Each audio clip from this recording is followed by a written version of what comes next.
It is not every day that you see a 15-year-old trend line break down. But today it happened. The gold to silver ratio, which was stubbornly high in recent years, finally broke down. I believe that this historic event marks the beginning of the bull market in precious metals. Yes, you've heard me correctly.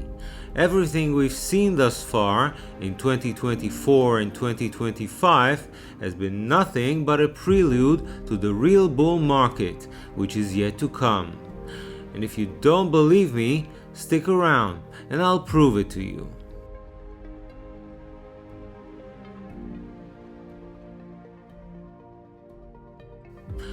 During our lifetime, the gold to silver ratio has fluctuated mainly between 50 and 80. In recent years, it went even higher than that, going as high as 126 in March of 2020. But historically speaking, this is a very rare event. During most of recorded history, the gold to silver ratio fluctuated around 1 to 15.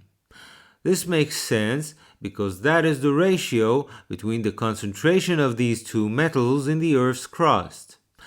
As I've explained in the past, the unusually high ratio we've seen during the 20th century is probably the result of a continuous manipulation by the governments of the world, who suppressed the price of silver in order to prevent the public from hoarding it, and forced them to use their fiat currencies instead.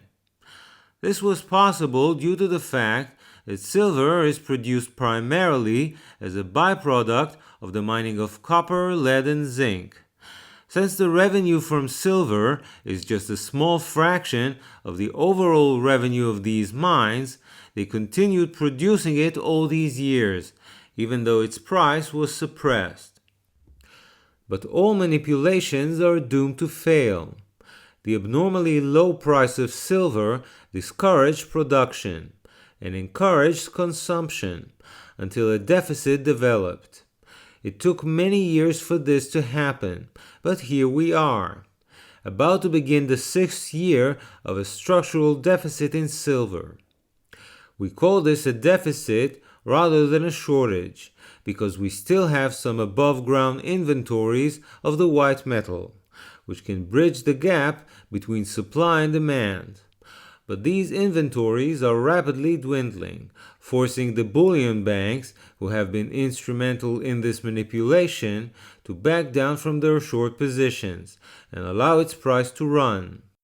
Yesterday, we saw the price of silver explode higher by no less than 6%, closing the month at an all-time high of $56.4 an ounce. This was likely the result of a short squeeze. Some entity was forced to close its short position on silver, and the only way to do so is by buying the underlying asset at any price. This is not the first time that the silver market comes under pressure. There were 2 prior instances in which the manipulation was almost broken. The first took place in 1979, as a response to the inflation of the 1970s, and the second one in 2011, in the aftermath of the 2008 financial crisis and the introduction of QE. In both of these instances, policymakers were able to contain the price and extend the life of the fiat monetary system. But there is still much to learn from these 2 test runs. As you can see from the chart, in both cases, the rally in precious metals entered its manic phase only after the ratio broke down and silver started to outperform gold. In 1979, it resulted in a bull run from $14 an ounce all the way to $48 an ounce, a 240% increase. And in 2011, from $30 an ounce to $50 an ounce, a 66% increase. The breakdown of the ratio marked the moment in time in which the rally in precious metals became public, and ordinary citizens started chasing them. This is also the moment in which silver started threatening the stability of the monetary system, and the government was forced to react. I believe that this time it's going to be different. I believe that this time the powers that be will not be able to stop the rally in its tracks.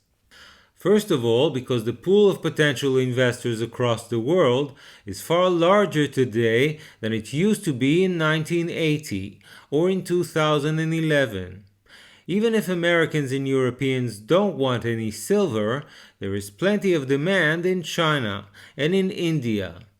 Another reason is that the COMEX and the LBMA are no longer the only centers in which precious metals are traded. Nowadays, we also have the Shanghai Gold Exchange, which allows for more honest price discovery.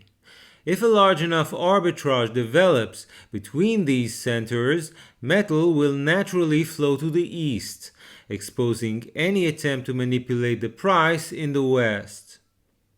The breakdown in the gold to silver ratio is, in my view, a watershed moment, which very few people can appreciate right now. As the rally gains momentum, people will get more and more excited about precious metals. Sure, some of them may decide that it's a good time to sell their father's coin collection or their grandmother's silver spoons. But for every new seller, there will be 2 new buyers who never owned any bullion and until recently didn't even know that it exists. We tend to forget just how tiny the retail silver market is, and that if every adult person in the US wanted to purchase just 1 ounce of silver, that alone would triple the annual demand.